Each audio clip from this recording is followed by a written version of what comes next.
The Scribe of Dobromysl. One of those who stood by listening was Rabbi Yeshua Feitel the scribe, the husband of Rabbi Bezalel's granddaughter. This Rabbi Yeshua Feitel was fanatically from his earliest youth, spending all his time in the Beis HaMedrash. He was a pupil of Rabbi Gavriel's yeshiva in Dobromysl, and it was at his suggestion that he became a sefer. Incidentally, Rabbi Gavriel was also his shadchan. It was Rabbi Pesachia Meir who taught Yeshua Feitel the art of being a sefer, teaching him also how to make batim for tefillin. He studied under him for 15 years, not only learning how to be an expert sefer, but also to emulate his lofty character and pious life. When his teacher died, Rabbi Yeshua Feitel succeeded him, but being a modest person and considering himself far below the standards of his illustrious master, he came to Rabbi Gavriel with tears in his eyes, begging him to release him from the great responsibility which would be his if he were to become a sefer.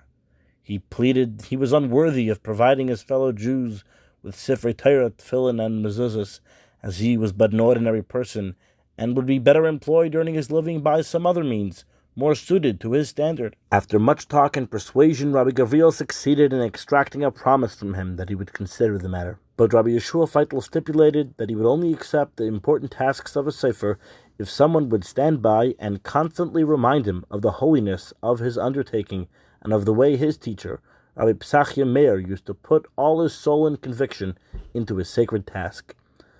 While Rabbi Yeshua Feitel was still hesitating about beginning his work, he had a dream in which his beloved and respected teacher appeared before him, telling him that he should become the scribe of Dobromysl. Rabbi Gavriel chose as Rabbi Yeshua Feitel's assistant Rabbi Shmaya, the lame one, who was a God-fearing Jew and a great scholar. Rabbi Yeshua Feitel lost no time in teaching Rabbi Shmaya the dinim which a sefer should know. Then he told him in great detail how his former teacher used to conduct himself in general, and in particular in relation to his sacred work, how he used to bathe in the mikveh, fast, and repeat to himself several times that the work in which he was engaged was a holy work and required his best services. He used to prepare the parchment with the greatest possible care, as well as the pen and ink with which he wrote the scrolls. He told Rabbi Shmaya all this, so that he should know that this was the high standard Rabbi Yeshua Feitel had also set himself, and he should therefore be on the lookout for any possible failing on the part of Rabbi Yeshua Feitel while he was engrossed in his work. Still, the latter delayed beginning his tasks as a scribe, while he set himself no less than 120, 3 times 40, fasts, rarely leaving the Beis HaMedrash night and day, and only then did Rabbi Yeshua Feitel feel himself worthy of becoming a sefer.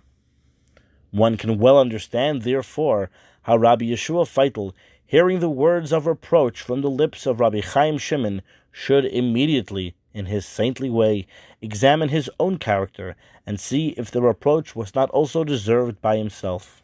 He decided without hesitation that he too had been guilty of the sin of boastfulness, pride, and self-esteem. Had he not, on numerous occasions, praised his handiwork to his assistant as well as to his various customers?